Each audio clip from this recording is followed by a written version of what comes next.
Good evening, everyone. Thank you for arranging this session. So unlike my normal Q&As, in this Q&A I have the pleasure of asking myself the questions, which is always a good technique. So I've just really, we'll just try and go through as many of the frequently asked questions that I get asked over time by people and just try and offer some thoughts on them. So I try to sort of structure them in chronological order. So the first question is, how do I know when I'm ready to start dating? And the answer is one just needs to work through a checklist of ideas. So the first thing is technical. In other words, are there any technical impediments? I'm starting with that through no particular order, but just because in a way it's the easiest one. Can I financially afford to do so? Are my parents on board?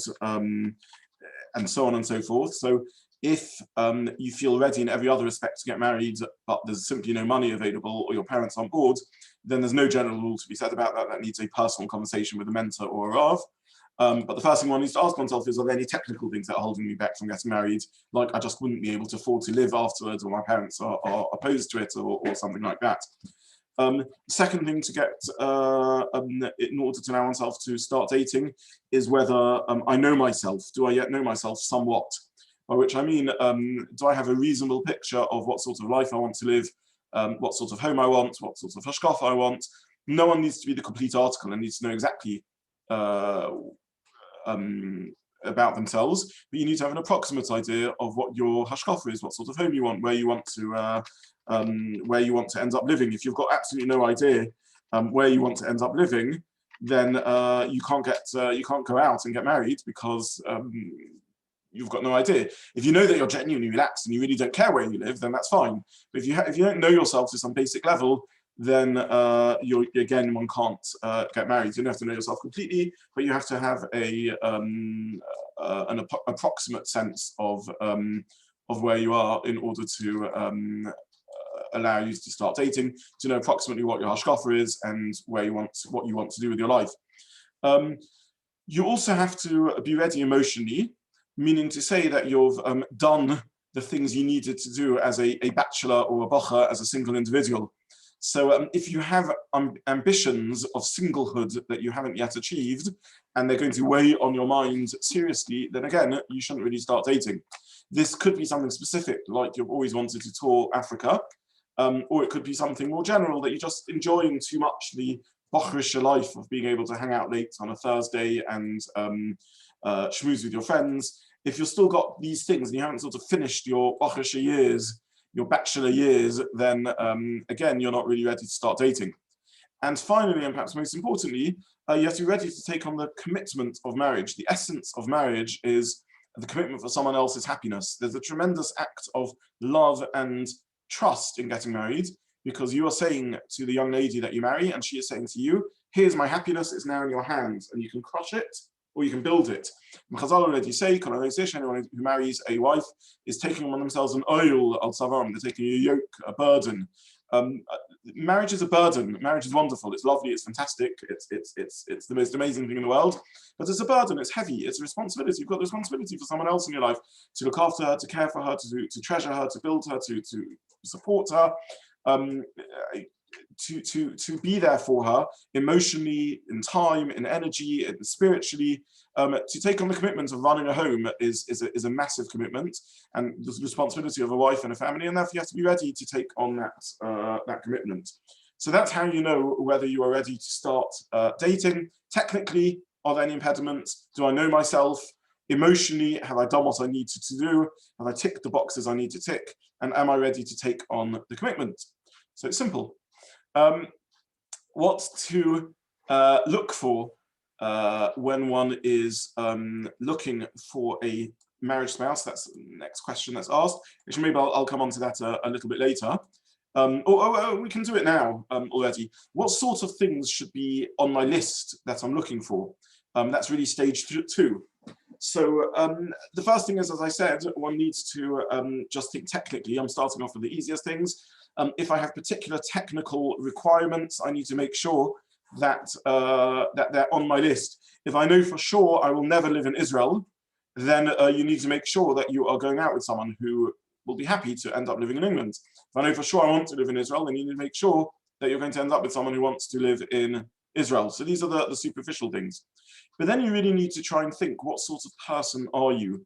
And to do that, you really need to begin, everyone has their own way to do it, but perhaps talking to a friend who is a good listener, perhaps putting pen to paper, and really just trying to work out, what sort of person am I? How would I describe myself?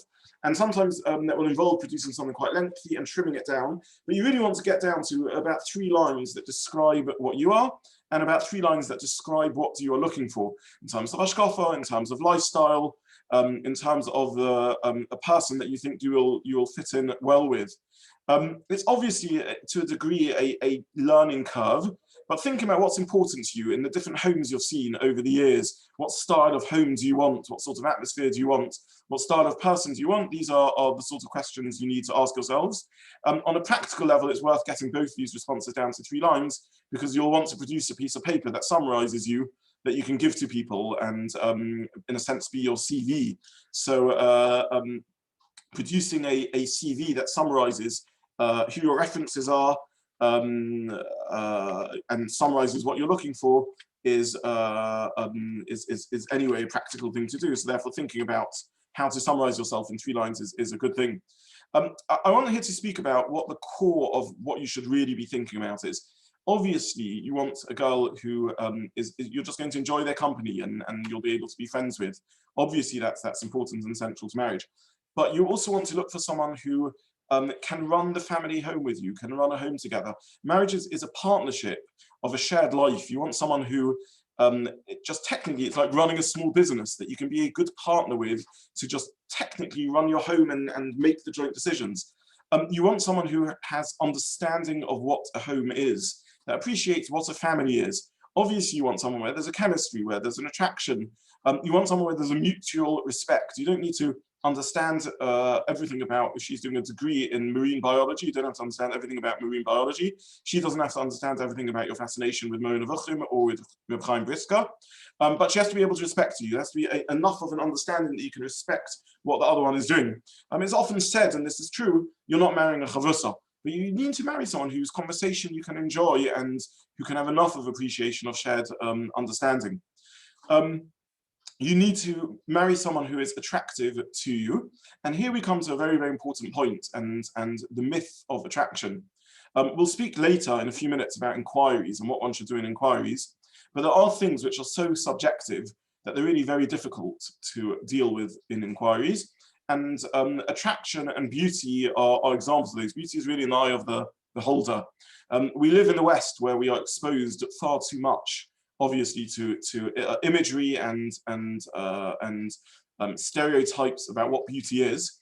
But the truth is, if you get to know someone, very, very swiftly, beauty moves from the externals to the internals. It's the twinkle in the eye and the warmth of the smile on the lips and the crinkling of the cheek as she laughs that actually makes someone beautiful and attractive to one.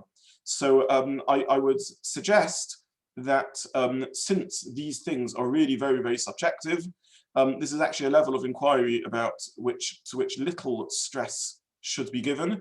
Obviously, once you go out, over time, after several dates, one doesn't need to begin thinking whether one is attracted, but a person who is beautiful at first glance and a classic model looks is very rarely actually someone who in the long run one is even physically attracted to, never mind all the other important things that one needs to think about in marriage. Included in what you can look for, I give everyone 3 get out of jail free cards. Everyone is entitled to 3 mushagasim, meaning to say, you can and should have on your list particular quirks. If for some reason, even though it doesn't make sense, there's something that bothers you, you need to be honest with yourself. I always use the same example, so forgive me for those of you who are red-headed for this marshal. But if you have a thing that you will never marry a red-headed person, then that's legitimate. If that's your mashagas, fair enough. There's no logic to it. It's not sensible. There's no reason that should be the case. But that's just a silly example of, if that's your mashagas, that's your mashagas. So be it. What can you do? If you have more than 2 or 3 things that don't really make sense that are on your list, think again. You need to speak to someone with experience and discuss what's going on. But if you have basically a sensible list and a couple of quirks, everyone has quirks, and that's also reasonable. That's reasonable to have on the reasonable to have on your list. But definitely you need to make a list, and you need to be honest about it. Inquiries, this is the next question. What should one be inquiring about? So I am a big believer in inquiries. I'm a big believer in inquiries no matter which system you use. And we'll talk about this a little bit of time. Does one go the dating system, or more of a Shidduch approach, or more of just going out and socializing? What's the best model of getting engaged, of meeting someone, I'm sorry. One can talk about the pros and cons of different models, but where possible, definitely worth making inquiries. Meaning to say, certainly if it's a shidduch, if it's a suggestion, obviously you have opportunity to make inquiries. If you're meeting someone more through casual socializing, if you notice yourself becoming interested in someone, there's a girl around who you've got to know, and for whatever reason you think she may be someone potential, also do your inquiries. Why should you do your inquiries? The answer is to save yourself pain later. Too often people get into a relationship and then discover something basic that they could have understood and known about in advance, and now they face a real quandary. So again, let me give a couple of superficial examples or simple examples. One very easy example is where you live. And if you know that you definitely are not going to go into Israel, go and live in Israel, then don't go out with a girl who definitely wants to live in Israel, because you're just at some point going to need to make painful decisions in which one or the other of you either need to make a decision to end a relationship that really mattered to you, or to live somewhere that you don't, that you really didn't want to live. So make inquiries about basic things that are your red lines. Don't make inquiries about things which aren't your red lines, because who cares? You'll go out and then you'll discover it. But if it's an absolute no, yes for you, a black or white, you should make inquiries about that. So that's the first reason you should make inquiries, just to find your red lines and just to find out about them. The second thing that you want to make general inquiries about is just very vaguely and generally about personality, about hashkafa, about things that you've put on your list as things that matter to you and that are important to you. It's worth making some level of inquiries about that. I say some levels of inquiry because these things are very difficult. You can't really get to know someone by conversation. You can get a general sense of what sort of person they are, but it's very hard to get a specific sense of what sort of person they are without actually going out with them. The same with hashkafa. It makes sense to check that, broadly speaking, they are hashkafically in line with what you're looking for.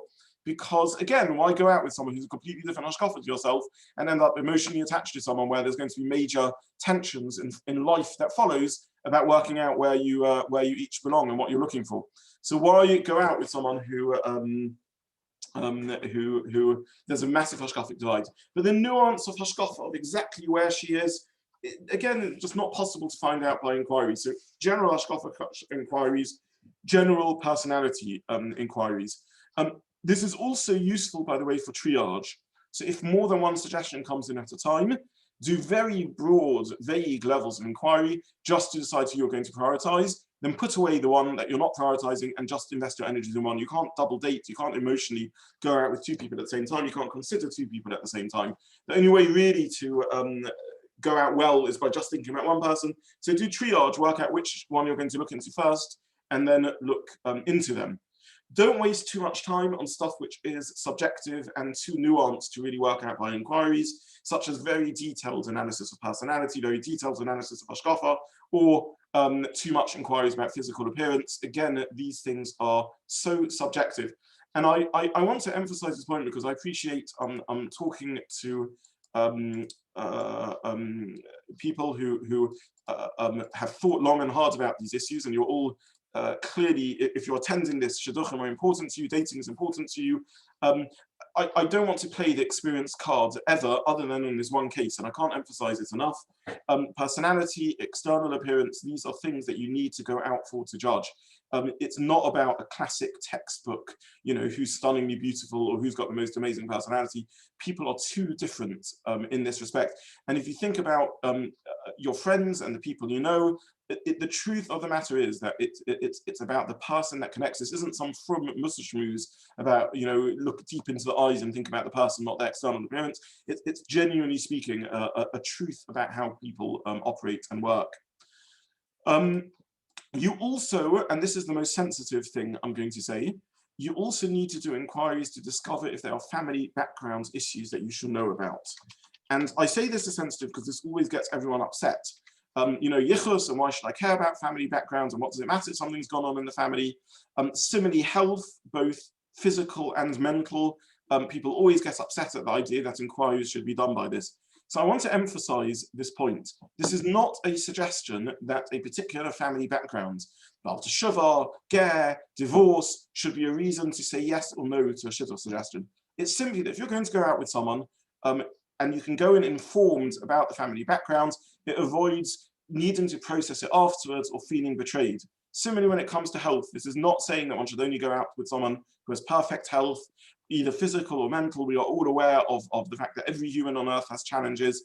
However, it makes sense before you go out to have done your due diligence, so if there is something, you can think it through, you can be advised about it. It's not criminal not to understand every issue of family dynamics or every issue of physical or mental health, and then suddenly you get panicked when you're going out and you discover it. And therefore it makes sense, if you can, to find out about it in advance and then competently deal with it, speak to people who have experience, and work out whether this is something that's important for you to know or not. In other words, the viewpoints that have been put forward and the articles written about not needing to, you know, make inquiries about these things, I humbly don't agree with. I agree with the claim that we should not be picky and we should understand these things and appreciate actually a person is much more holistic than any one particular aspect or background, but it's legitimate to make an inquiry and then process it and find out what this will mean and what the implications of this could mean. Because again, you find it halfway through dating and suddenly it completely throws you and you're completely panicky. Do I carry on when there's this big medical issue or big family background issue? It definitely makes sense to know about these things in advance. Next question I'm asked is about the Shidduch versus the socializing model. What's the best way of meeting someone? I'm really not going to speak about this at length because I'm sure these are things that have been discussed extensively and I don't really have Chiddushim to say on it. Each model has advantages. The advantage of the socializing model is it's more natural. The Shidduch model by definition is somewhat artificial and that's difficult and not always so simple. However, the Shidduch model has massive advantages. It has the advantages of giving access to people you wouldn't meet through socializing, and has advantages of being able to do due diligence and inquiries in advance. So if you only meet people through socializing, then you really only get to know the same few people who you happen to know that you've grown up with and went through youth group with you and school through you and davening in your kehillah. It's very hard to get to know people outside your social circle. So Shidduchim was simply a way of getting to know other people who you may not have heard of and you may not have met or may not have thought of. It's really it's an old-fashioned system and it's a model system. It's a modern system. It's no different to the dating sites and apps and so on. It's just simply a way of connecting with people who aren't your immediate community or neighbors. And also, as I said, it's a way of avoiding ending up falling for someone where there's compatibility issues, where she's a completely different page to you in Frumkeit or in Hashkafa or in life plans or whatever it is. So even if you are in some of people here are anyway not in the socializing scene, if you are in the socializing scene, fine. That's not the topic of tonight. That I'm not criticizing that pathway, but there's no reason not also to speak to Shadchanim and also speak to people about ideas they've got. It simply broadens your circle of where you can meet people. What to do when going out? What actually is one trying to do when one is going out? What's the purpose of going out and what are you meant to look for? So broadly speaking, it's two sorts of things. One type of date is the conversation date, where you're discussing life plans, hashkafas, visions, chatting about backgrounds, where you come from, your family, your jobs, and what you're doing, and what your interests are. Certainly the first date is probably that. It's probably best over a cup of coffee in the days when one could do these things, somewhere in a cafe or a hotel lobby or whatever it is. It's just a chance really to get to know basic information and beginning to get to know each other. So that's one aspect of dates, is just getting to know each other, initially superficially, just very basic details, and then more detail. And the other aspect of dating is things that you're doing together. And there's two reasons for doing things together. One is because actually it's a good setting to carry on getting to know each other while you're both relaxed and you're just doing things together. And the second reason is because it helps you think about other sides of life, humor and jokes and personality and chemistry, because you're actually spending time together. So those are the two halves of dating. And I want to emphasize that the doing date is also a way of getting to know each other. And I'll just give you a moshel. When you're going out with someone, you get to know them in a different way. So you see how they interact with people. You see how they drive, or perhaps they're looking at how you drive. You see how they treat people. And you hear their casual conversation. So maybe you're going out with a girl who tells you she's a very positive person.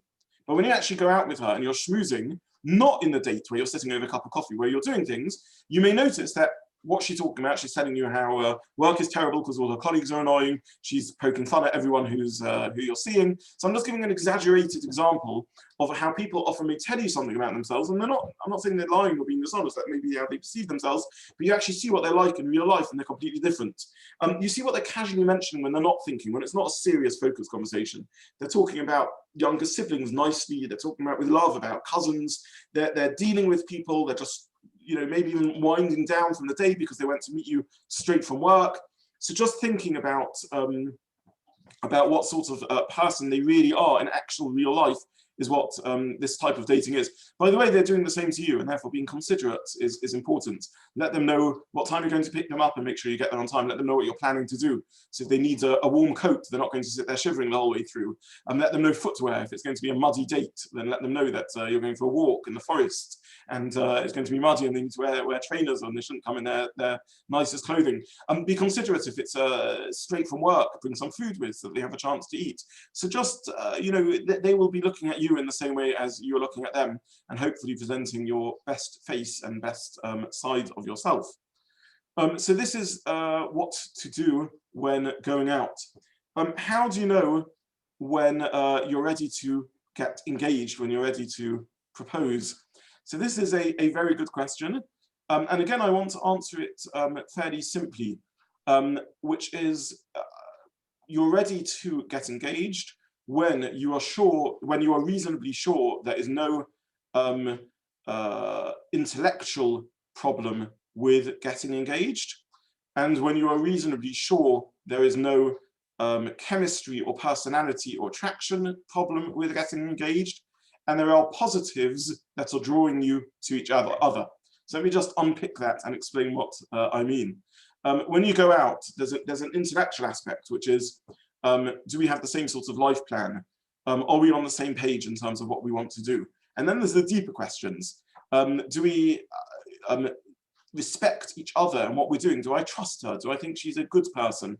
Do I think she's a wise person? Is she a kind person? The sort of ideas and questions I ask myself in the process of going out.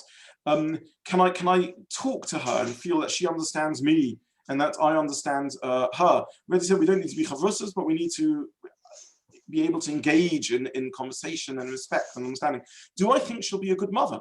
Do I think she'll be a good life partner? This is someone who I need to be able to trust and respect their wisdom and their insight to be able to spend a life together. So these are the sort of intellectual questions that you ask yourself. And then you need to ask yourself the emotional questions. But do I actually feel attracted? Do I feel a chemistry there? Both those sorts of questions need to be asked. And to both of them, there can't be an impediment. It has to be okay to both. You don't need glowing colors positive to both. You need some positives in that whole long list, and you need some neutrals. You don't need all positives. So if there's a very strong sense of compatibility intellectually, I could really see this as someone whose company I can enjoy and I can work with and I trust and I respect and I see as wise. And the attraction is fine, but not like magic. That's enough. The magic will grow, the strength of attraction will grow. Similarly, if there's a strong attraction and a strong chemistry, and it's just really fun and I really enjoy it and it really makes me feel good, and intellectually, there's no, she's the one intellectually, but there's nothing intellectually that's a problem. We get on with each other, we seem to be able to work together. That, again, is enough to get engaged with. Now, I'm making it sound simple because the truth is, we can overcomplicate things, but there's also simplicity behind this. And this really leads to the final FAQ that I want to talk about before I really open it to questions. If there are, if not, I've got more that I'm happy to talk about. But who should one speak to when one is dating and going out? Because what I've described actually throughout the answers I've given, I've tried to keep it simple. And I know I'm just piling on lots of information, but what I'm saying is not in essence complicated, and it doesn't need to be complicated. It doesn't have to be a terribly complicated process most of the time. There'll always be cases where one gets oneself completely torn up and twisted in knots because one's so drawn and so torn and doesn't know what to think. But a lot of the time, actually, if one can step back and take a deep breath and think it through, it doesn't need to be needlessly complicated. So who should I talk to when I'm dating? And this is a very, very important question, because when you're dating and when you enter engagement and when you enter into marriage, the normal support structure that you have isn't always there. What I mean it's not always there. You can't necessarily turn to friends. Why can you not necessarily turn to friends? They may well not have any experience in this area, number one. Number two, they may be at a similar stage in life, and therefore they have their own emotional things going on, and when you ask questions, it can be triggers, which leads to the third thing. They may not actually be listening to what you're saying and advising you based on your needs, but on their own sort of life journey. I don't mean you can't turn to friends to ask where to go out or for an idea of which hotel to do or which activity to do, but I'm talking about the deeper conversations. You can't turn to friends about the same size. They don't stage life, they don't have the experience, they don't have the insight, and they don't, and they've got too much going on in themselves, generally speaking. I'll talk about exceptions in a minute. In addition, there's real issues of breach of confidentiality when you speak to a friend.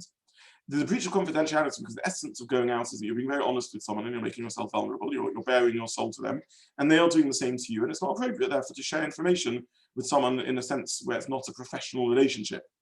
In addition, this may be the girl you end up marrying, and you don't need your friends to always remember and know that when you're going out, you had this issue or that concern, which may linger, may exist. You may decide to get engaged with her despite that concern. So there are serious issues here about who you speak to.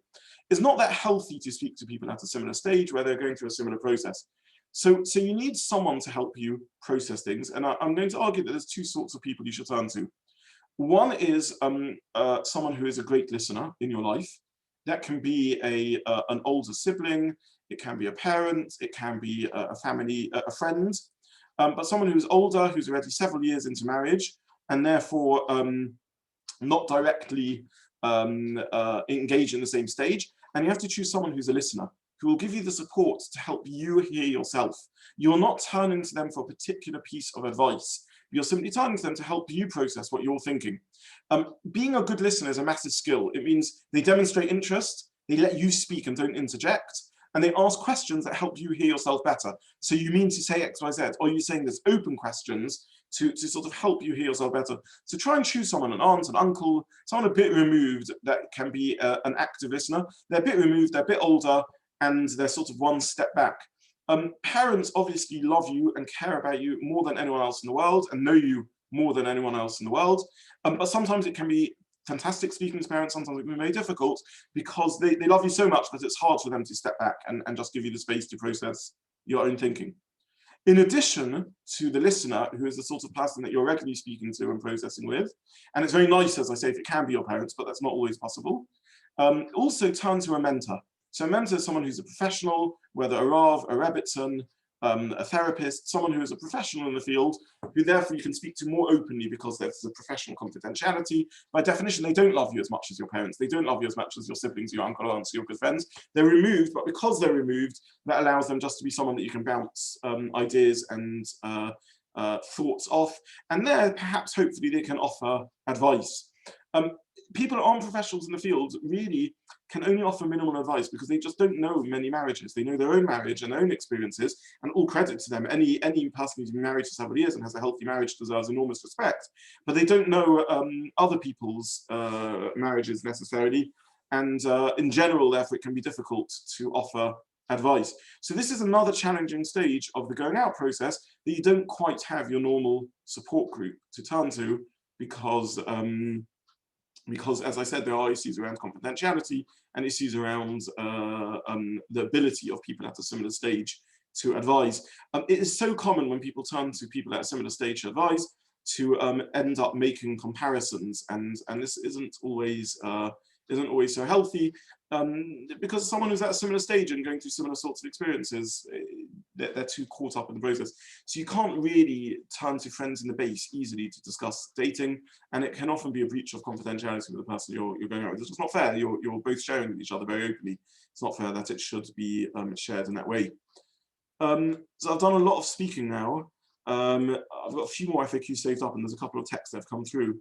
But I don't know if anyone wants to just ask anything or question anything or not.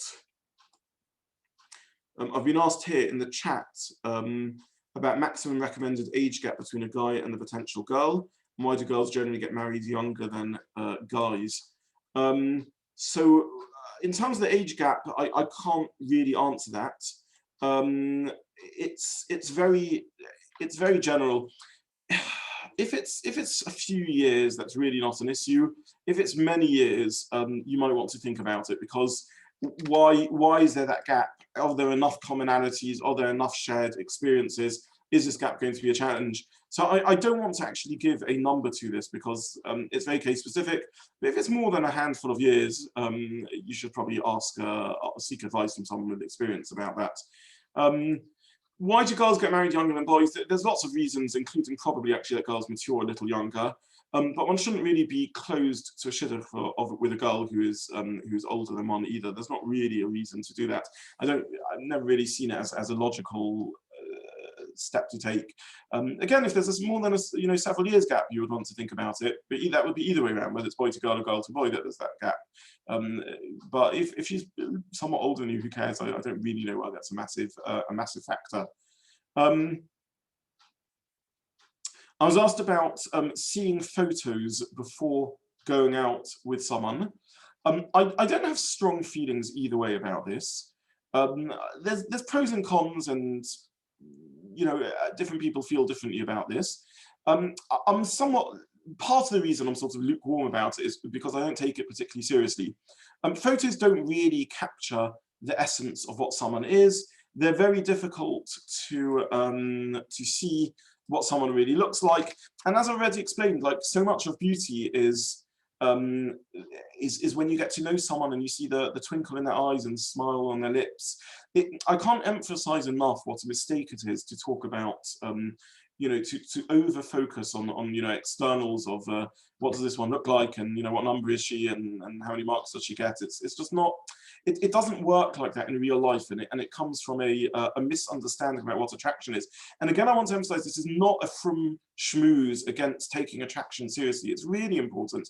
But the decision around attraction is after you meet a real life person and you get to know them. That's what attraction is about. Even external attraction and even appearance attraction is when you get to know someone. I was also asked here, how long do you give for the chemistry and knowledge of the girl to develop?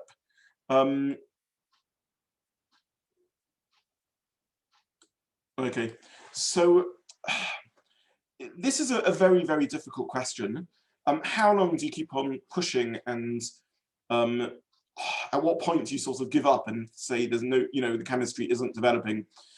The best answer I can say is probably this is one that needs an experienced conversation with someone, a conversation with someone experienced. After you've been going out 4 times, 5 times, 6 times, reach out to a Rav, a Rabbit, and a therapist that you have a connection with, and make an appointment and speak to them. It really makes sense to touch base with experienced people and process what you're going through. There could be reasons why attraction isn't developing that are external, like you're under lockdown and the only thing you can do with them is go out for a walk, and it's just not a relaxed situation.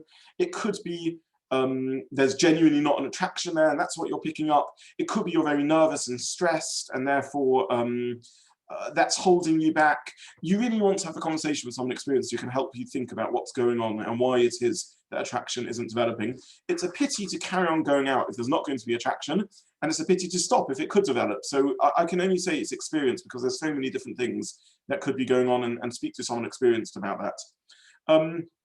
Someone else wrote to me, how do you deal with wanting to be somewhere you're not married and you have no control? I'm not sure I completely understand that question, so can whoever posted that please just try and flesh out what that question means, and I'll try and answer it. Someone said, should we avoid dating people who have different backgrounds to us as long as this doesn't present any technical issue, e.g. they grew up in Manchester and grew up in Hendon. Okay, so I'm again going to say an unpopular view on this. And I actually want to talk about this in a more general question because this was actually one of my tier 2 FAQs, which is what the balance between how much you have in common and how opposite you are. This is a very quite common question. How much should there be commonality? How much should there be difference? And my view is go for commonality in the first instance.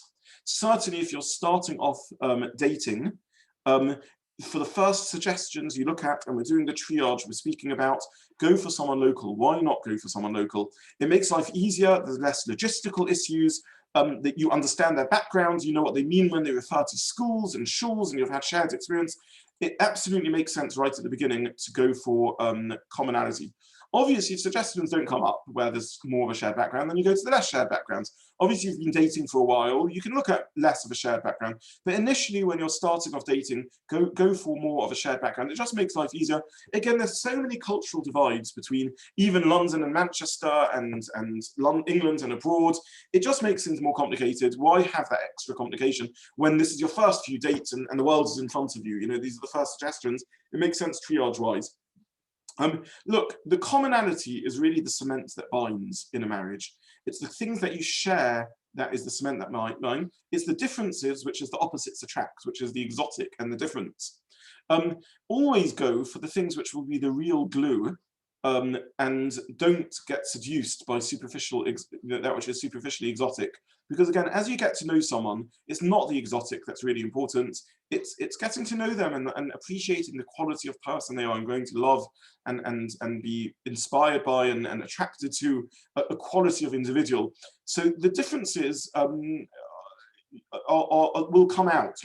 Believe me, when you get married, you'll discover enough differences to A, Hashem, make your wife endlessly fascinating, and B, to create all sorts of tension and arguments. There's plenty of differences that will come out no matter what once you get married, because you're two different people. So in the earlier stage, when you're trying to work out, go for commonality, because the differences will develop anyway. I was asked, do I have any tips about dealing with nervousness on dates for guys who aren't experienced at dating? I'm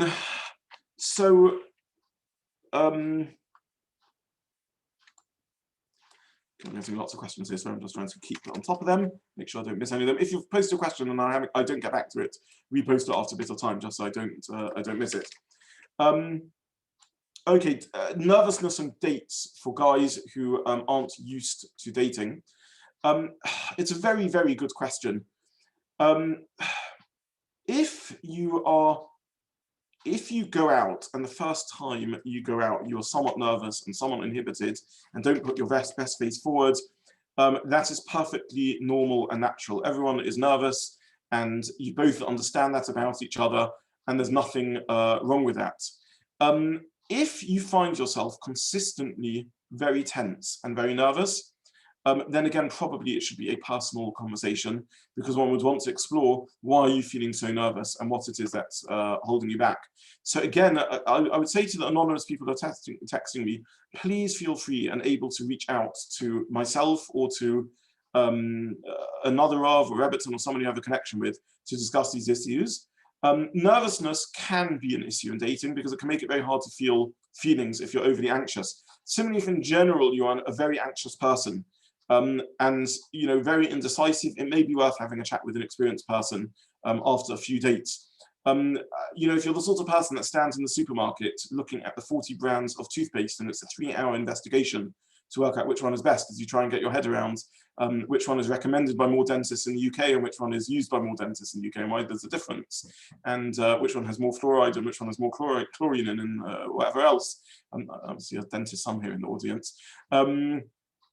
Then if you're overly anxious, if you find yourself anxious generally in decision making, then it could be worth having a conversation before you start dating one-on-one with an experienced person to discuss that. I was asked here, is it okay to end after one date? In general, not. In general, it's not wise to end after one date, even if you think it's wise. In other words, in general, one date is breaking the ice. You're both nervous. It's quite hard to make a judgment about someone after one date. look, if you find out something really massive, there's a complete incompatibility, this was never a wise suggestion, because there's just something completely radically different about her. If she's only speaking Yiddish and you're only speaking in English or something like that, then yeah, it makes sense to stop after one date. I mean, there's something gone radically wrong, and it turns out she's not the person you thought you were about to go out with or something, then again, stop after one date. But more seriously, if it's any of the things that are subjective, personality and appearance, probably doesn't make sense to stop after one date. It's too early. You haven't given yourself a chance to connect. And again, so much of this is about connecting with a person. So unless it's really something very black and white, it's generally not wise. So many times people aren't that impressed the first time and they get to know each other the second time and actually understand that this was someone wonderful and they just needed to get to know them and they were just a bit inhibited and a bit nervous. Someone asked about being nervous on a date. So she may also be nervous or a bit inhibited, and why would you make a judgment about someone based upon that one time? Again, as I said, someone asked me how to deal with wanting to be some way or not and have no control. I just don't understand the question, so please, if you can repost that. Is humor particularly important? Does lack of humor make a relationship too intense or boring or make it fizzle out? That's a very, very subjective question, and it really depends on you. You need to enjoy her company. You don't need to, she doesn't need to be a stand-up comedian. You need to enjoy her company. Now, for some people, comedy is like an essential part of what you can enjoy about someone. So if that's the case, then maybe that's what you need to enjoy.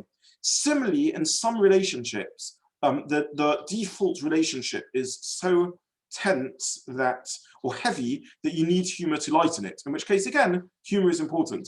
But if you're enjoying your time with someone and it's relaxing and they're just pleasant company and they're nice and you feel good about the time you're spending together, then why highlight humor? Why single it out? What makes us enjoy each other's company, it's very hard to dissect into little pieces and say, you need the recipe for nice company is 4% humor and 7% consideration. It just doesn't work like that. So it often isn't helpful to be overly do a chemical analysis of the relationship. If it's going well and you enjoy each other and it's pleasant company and it's positive and you feel she's a good person, nice person, and so on, then there's no reason particularly to single out humor. So if she happens to be a great comedian, fine, and if not, then you'll watch Mr. Bean together, and that's how you'll find life funny. So there's no people still know who Mr. Bean is? Yeah, still know. I was saying, I know you're nodding, I'm asking everyone else. Okay, so there's no, there's no reason to single out humor unless it's like a massive part in your life.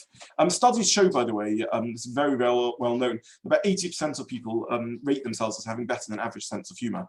So don't judge yourself as like, yeah, sense of humor is really important to me because I've got a great sense of humor. Go out and just enjoy a company, and if you enjoy a company, fine. If you find it boring, then not fine. It really doesn't matter to single out sense of humor.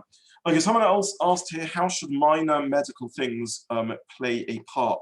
I guess to what degree should minor medical issues play a part?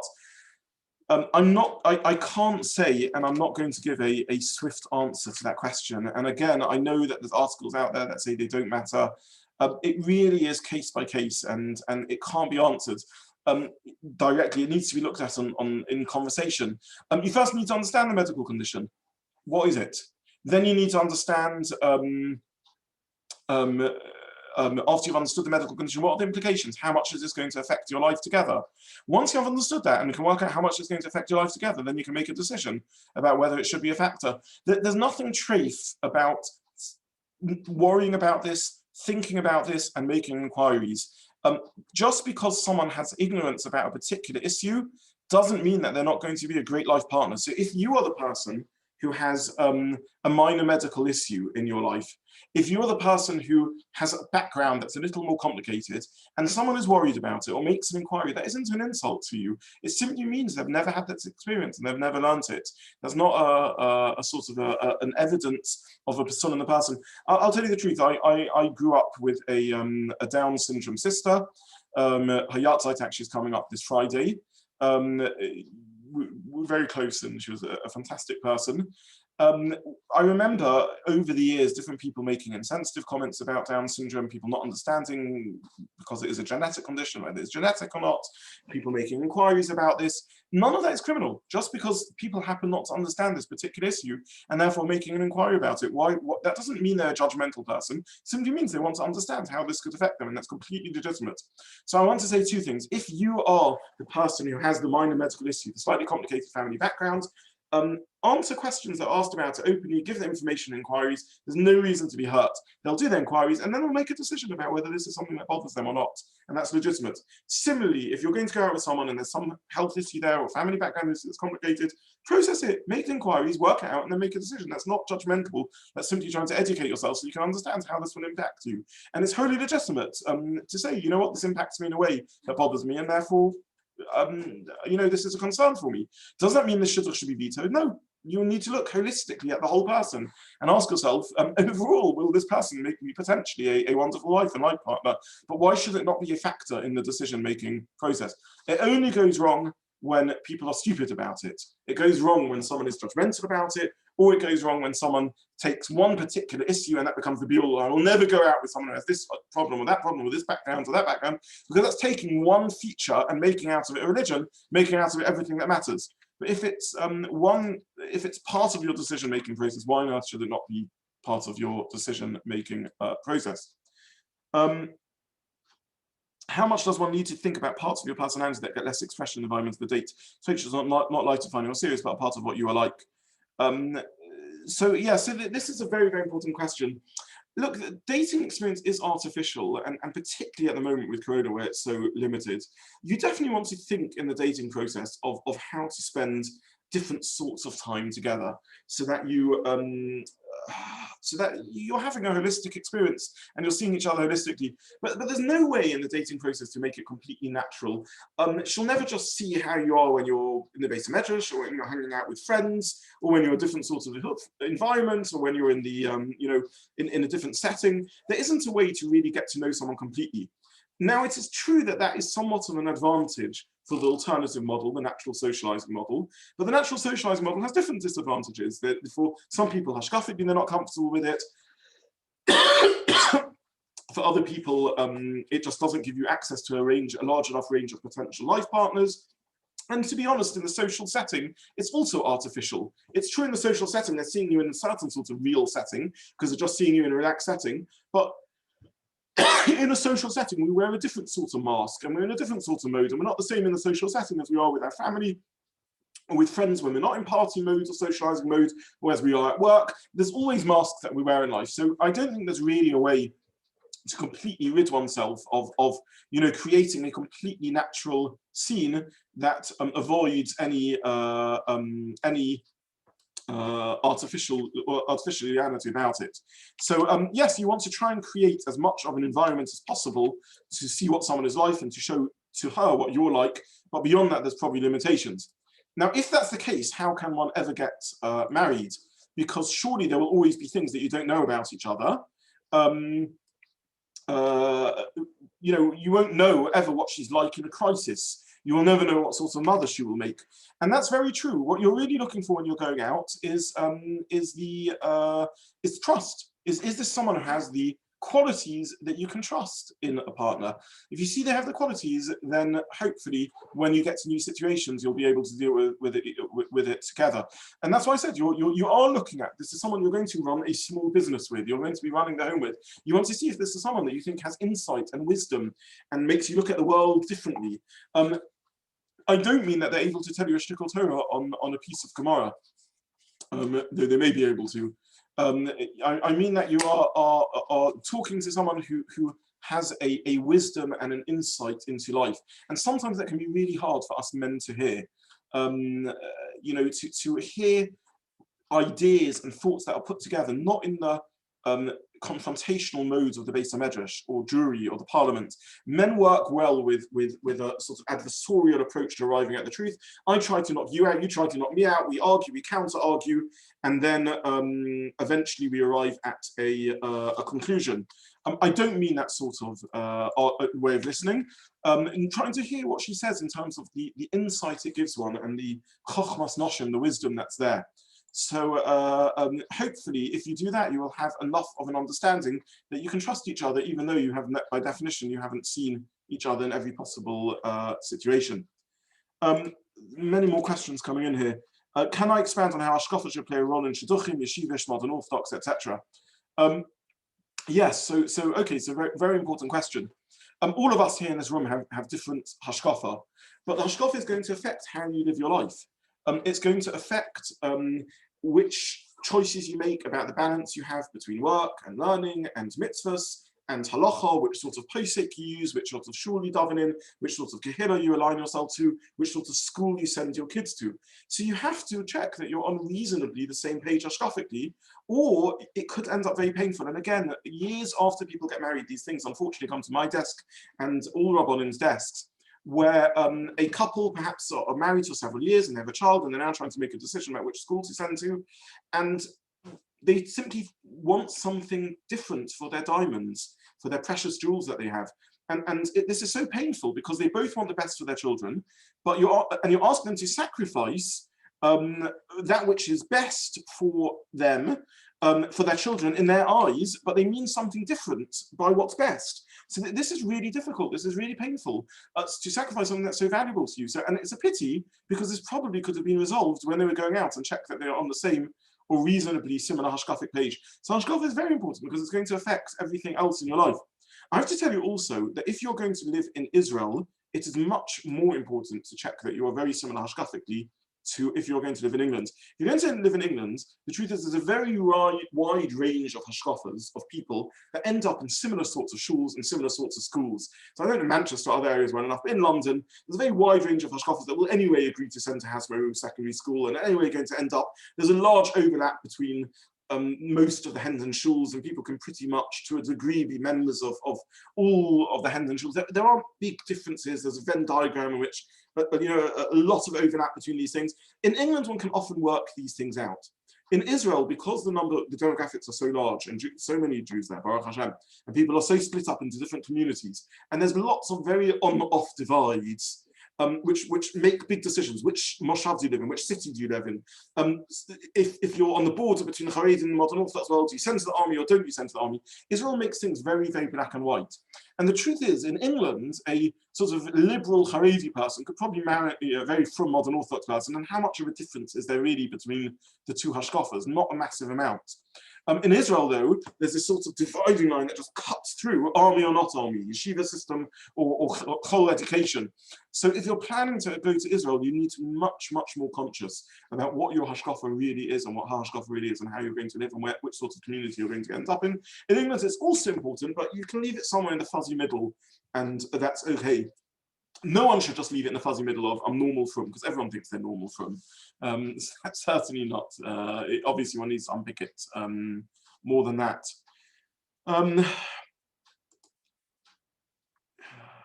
Are there any things that the girls often look out for that guys may not be aware are important? So the truth is, this is a whole massive conversation, not one that I'm going to start at 10:25.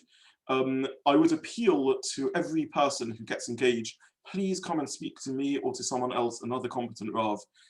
Beyond learning halachas, which you need to do, you need to get advice from people who are experienced about marriage and engagement and about girls and how they work. There's so much that needs to be shared around this, and make sure that you speak to someone about it. And if you end up learning with someone who just teaches you halacha, reach out to someone else who's going to speak to you about other things, because there's so much that needs to be discussed. But this is a very, very important issue. In general, there's a danger in answering this question because there's a lot of sort of stereotypical stuff floating around about the difference between men and women. And like all stereotypes, you know, it gets over-exaggerated and over-extreme, and at the end of the day, everyone is individual and different. But there are some truths to the stereotype. And in general, a girl is certainly looking for someone who can make her feel safe and cared for and looked after. And that's really, really important. And so much of what they're looking for really gets down to that. Is this, you can translate all the stuff we've been talking about into a sense of the connection and the relationship and the care. So whilst us men can talk about hashkafa as an abstract, or neat appearance as an abstract, or coming on time as an abstract, or consideration as an abstract, for her it's about the relationship. It's about the sense of comfort and safety she feels with you. So I mentioned before being a mensch and checking that she's got a coat if you're going to go out somewhere cold, is wearing appropriate footwear. It's so much about just the consideration. If she feels she can connect to you intellectually, it's because she feels, therefore, this is someone I'm safe with intellectually. I can trust to help run my life. This is someone I can trust to look out for me. This is someone I can trust to be there for me. This is someone who's hashkafas I can trust because they will help us create together from a home. So a lot of it is about looking for that sense of reliability and trust. There's a lot out there about, I don't want to go too much into the theory now, but girls being attracted to, craziness and wildness and so on. That's the equivalent of the male thing of going for someone whose opposites attract and exoticness. But the truth is, what makes a good long-term relationship for a girl, if she goes after the exotic and the different, it'll be a momentary attraction, but it won't end up as a strong and healthy relationship. What proves to be a strong and healthy relationship is if she feels cared for and looked after, and that you're there for her, that she can trust you, basically trust that she can be there. The reason why a breach of trust in a marriage is such a terrible thing is because it means she can't trust, she can't feel looked after, and can't feel safe. The reality is, whether we live in an equal world or not, women are more vulnerable still than men in this world that we live in, and there's probably profound biological reasons for that. In the process of carrying children and bringing them into the world, she makes herself much more vulnerable than a man does. It's just a physical reality, and probably almost hardwired into therefore that sense of relationship is she needs to know she's got a husband who will be by her side and look after her in those next stages of going through it.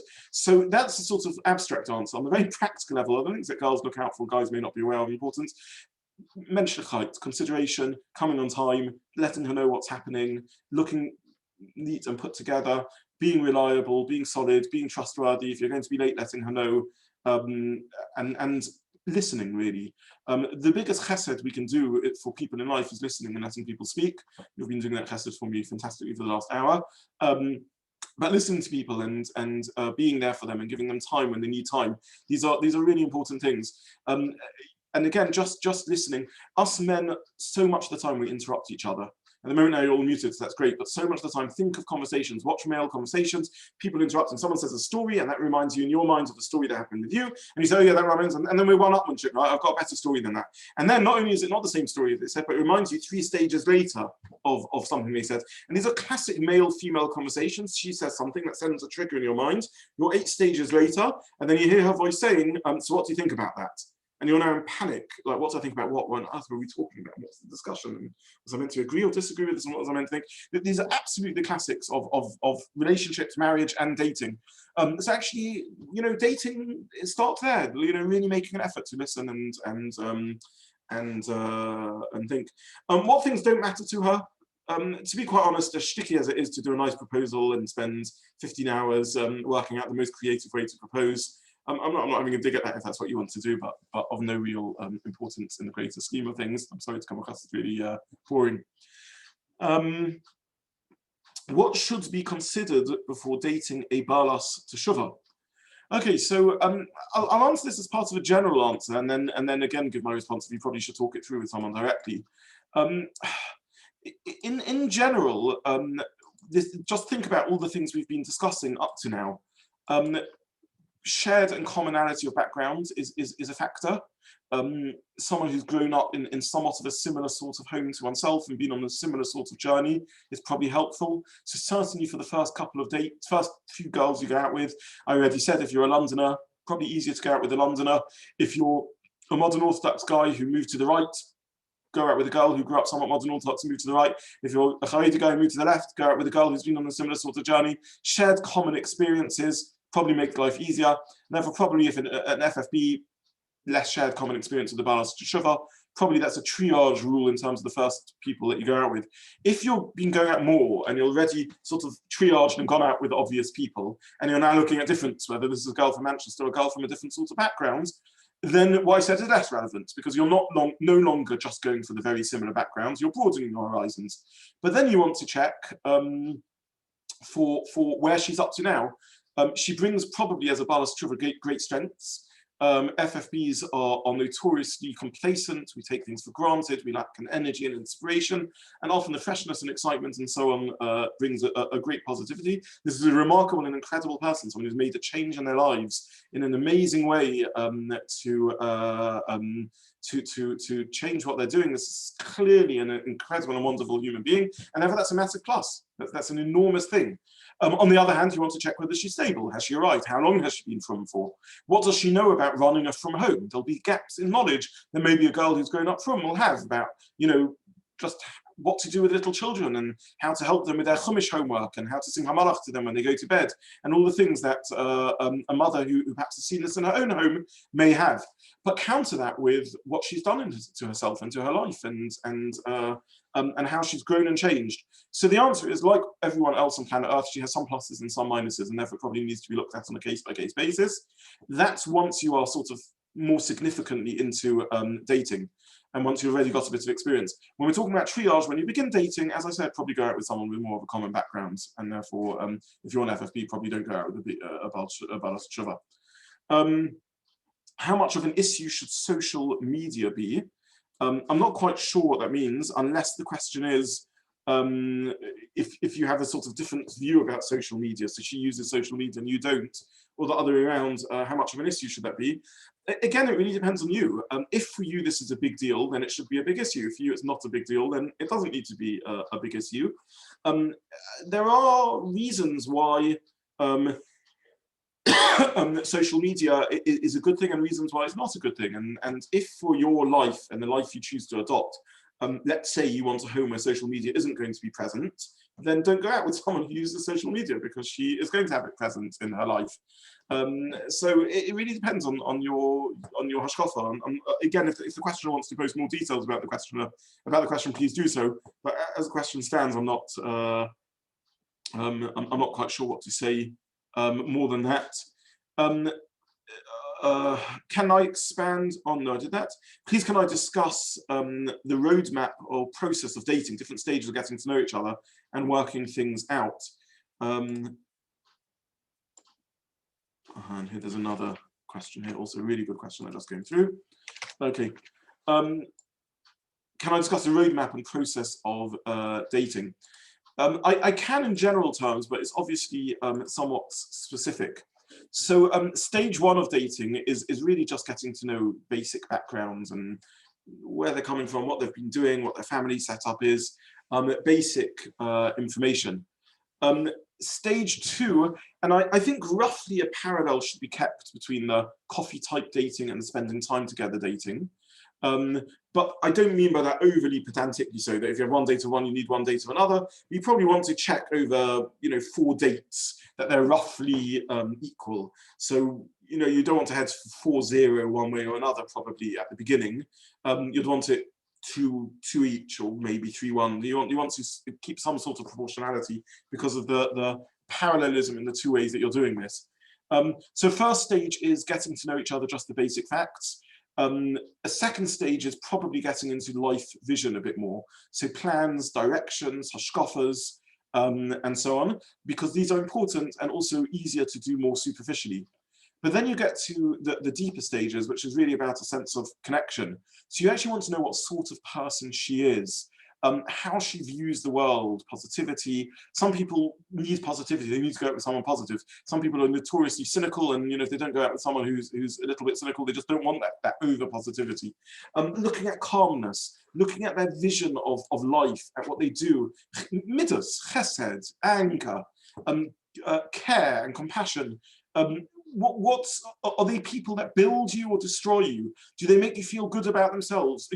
Are they pushing themselves forward, or are they able to give space for others in their life? Do they have a picture of what marriage is about and what a home is about? So these are the sorts of deeper stage of getting to know someone on a deeper level. In parallel, if you're doing what I said about going out, hopefully over time there's also a connection that's developing between you, a chemistry, an attraction, an enjoyment of each other. Can you share things that are important to you? Again, that doesn't mean to say that you can share a piece of Gemara, but if you're, for example, a very intellectual person, you don't need to marry another philosopher, but does she understand enough about ideas that she can see why you find that fascinating? She doesn't have to go on that journey with you. If you're a philosopher, probably the last thing you want to do is marry another philosopher, or your home will fall apart. But no harm, but she needs to know enough about ideas that she can see why this is fascinating for you, and be proud of having a husband who's excited by this. And similarly the opposite, you don't need to share her interests, but you need to have enough of a share of them that you can appreciate why what she's doing is important, why this makes a difference, why it's something of value. There needs to be a respect. There needs to be a respect of her opinion, of her judgment call, and you need to see that she's respecting you back.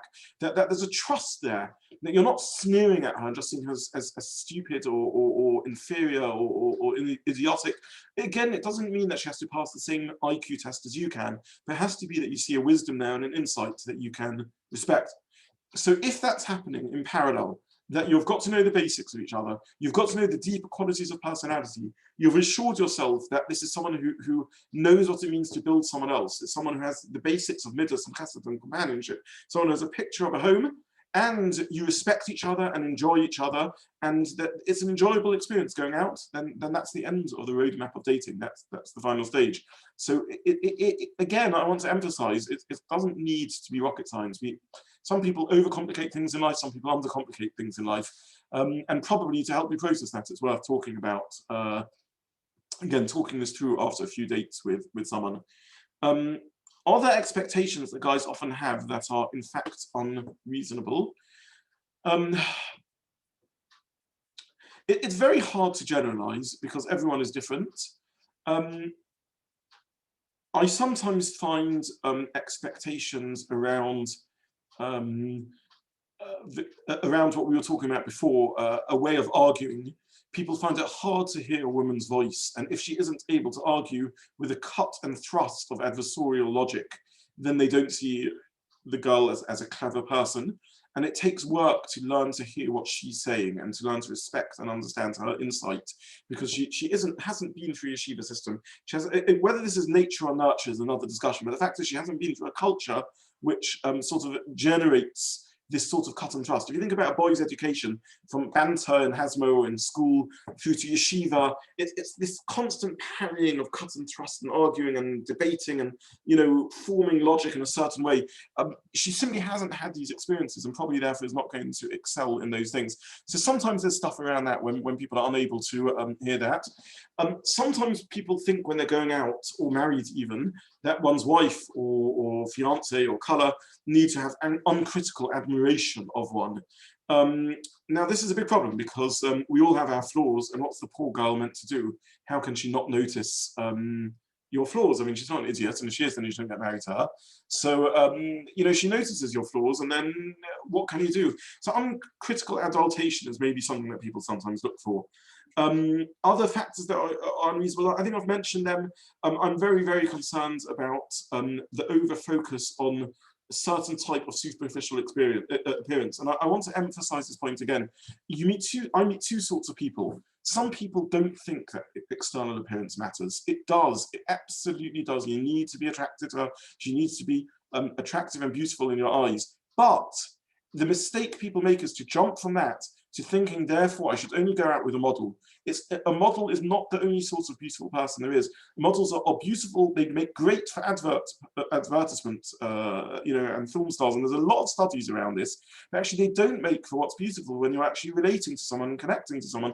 There's so much else in beauty. And actually, even just in terms of raw attraction, if one wants to just be animalistic about how one speaks, it's not actually about the sort of stereotypical external features that make attraction. So as much as I'm advocating for beauty, it's about getting to know someone and then making a decision about beauty.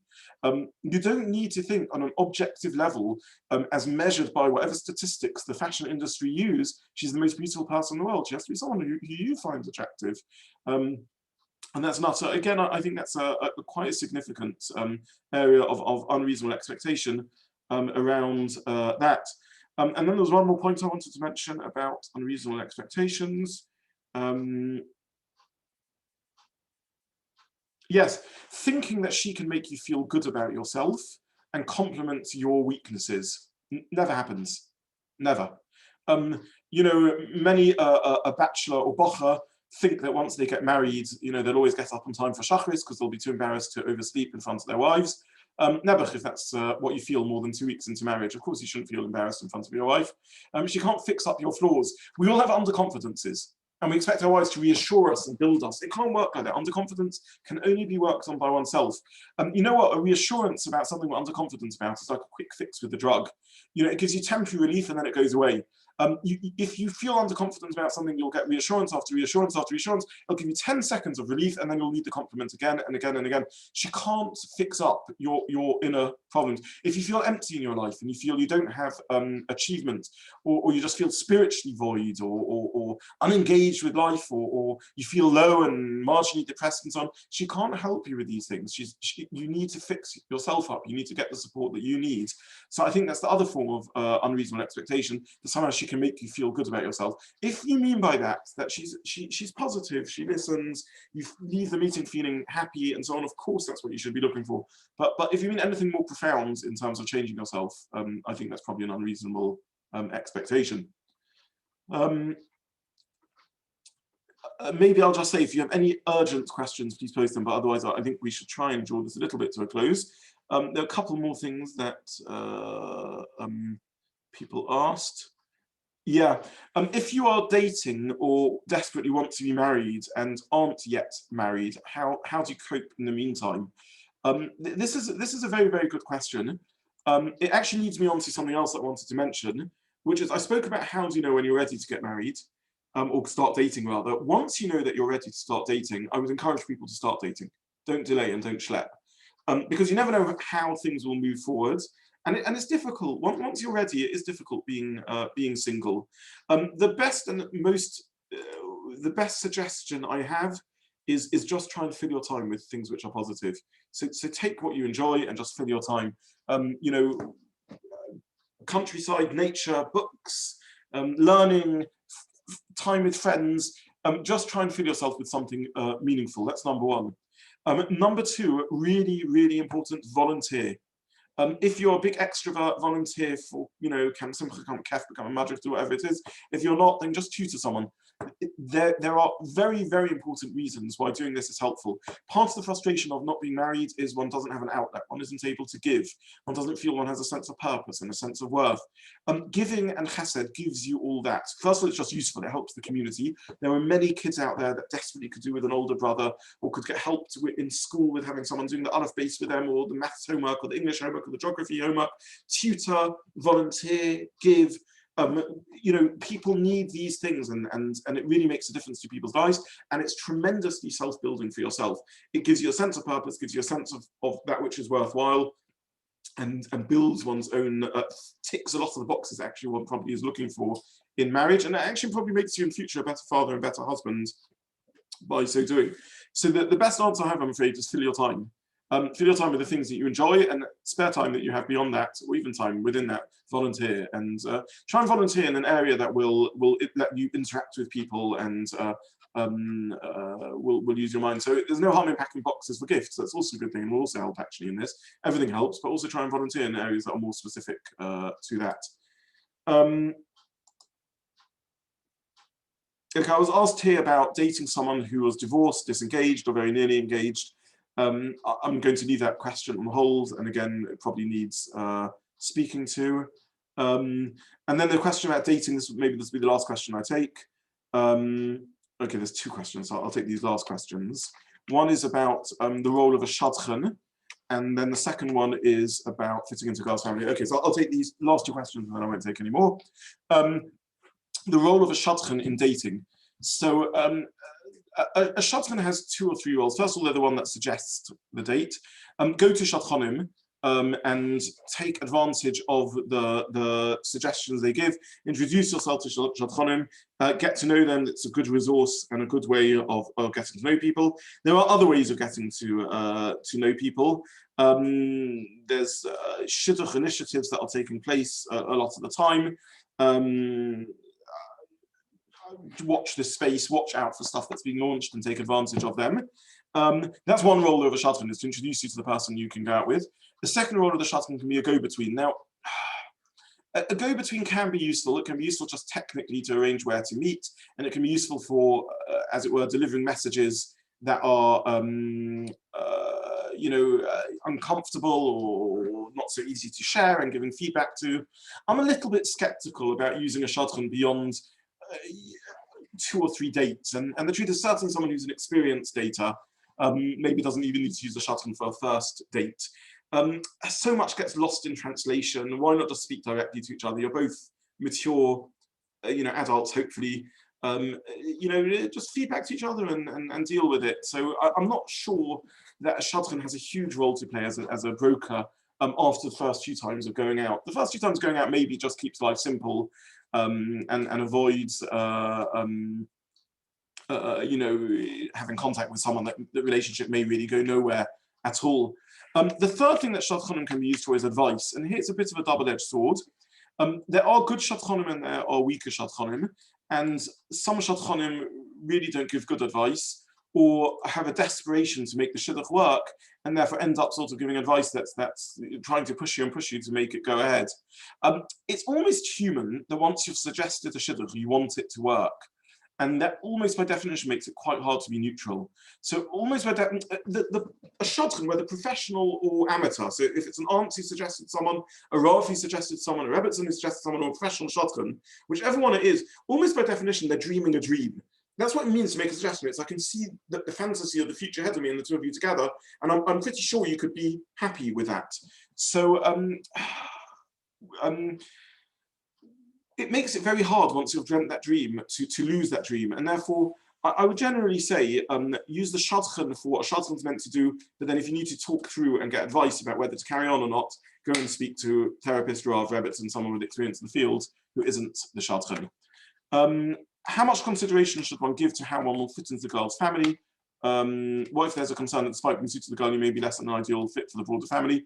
Again, I would say, this is part of my background answer, the first few dates in terms of triage make sense to go with a family where you think you will be comfortable. Commonality, once you get engaged and married, you will discover that you don't feel comfortable with the family, or you may not feel comfortable with the family. Every family has its quirks and pluses and minuses, and you'll have to learn them, and that's the work of marriage, to learn to build a relationship with your in-laws and your wife's family. But certainly it makes sense to go to a family where you think you will be comfortable. Why add in that extra layer of complication at the beginning? If you've been a regular serial dater, you've been going out for a long time, and you're now looking at girls who are further afield, then fine, family is less of a factor. But it's very hard to answer how long is a piece of string, how much of a factor it is. It's a factor, like some of the other things we've discussed. If you're going to feel uncomfortable in the family, that will make life a bit harder. Like a minor health issue will make life a bit harder. So, there's lots of bits that add together. It's very hard to give a formula other than talking about on a case-by-case basis. Now, certainly in the beginning of dating, why not go for a family where you think you will feel comfortable in the background? Okay, I'll take the final question. What's happening between dates? An important question. Okay, so in general, I think as little as possible to use text WhatsApp particularly between dates. And I'll tell you why. WhatsApp can be convenient just to arrange a location, but it's not a great way to build a relationship. Why is it not a great way to build a relationship? It's superficial by definition a lot of the time. It's liable to misunderstanding. We all know that printed media, WhatsApp, it can get misread. WhatsApp is sent so casually that we don't think forward how we send it. I did a recent look at my WhatsApp messages to people because I send them fast. I couldn't find a single one in the last 60 WhatsApps that I sent that didn't have a spelling mistake in. And I'm a yeka. It's some shigasaman. I don't like sending things with spelling mistakes in. It's almost impossible, and I read and reread them. It's almost impossible to cut them out because the whole thing is so quick. I just give that as a stupid way of bringing out the point that WhatsApp is so easy to send that we don't think when we're sending it. They also just often end up very superficial with rows of smiley faces of different sorts, and they're just so superficial. It's just not. It lends itself to misunderstanding. It's just not a healthy way to build a relationship. You can end up WhatsApping the whole time, and it can be very superficial, very empty of content, not really move you forward in your understanding of the person, and possibly be misunderstood because it depends on which tune the WhatsApp is meant, and the thing that you thought was a funny comment or a bit of banter wasn't actually that funny, and those also could lead to breach of sneers. It can be done very late at night, which isn't really an appropriate time to text each other and things like that. So I think in general, use WhatsApp just for technical communication. When you're going out, the way to get to know each other is by face-to-face talking, or perhaps Zoom talking if that's what's needed. But that's the way to connect and get to know someone. Okay, I'm going to stop there because it's been I thought Rabbi Segal asked me for half an hour session. This ended up considerably longer. Thank you so much to everyone, as always, for listening. I feel immense privilege to be able to share things with you guys. I feel such a broth in my life that I'm able to speak to you, and that you give me the kindness of listening. And I wish you all Hatzach Rabba, and if I can help or anyone wants to speak privately, of course, I'm happy to do so. Thank you. Thank you so much, Rabbi Zobin. Perfect. Thanks so much.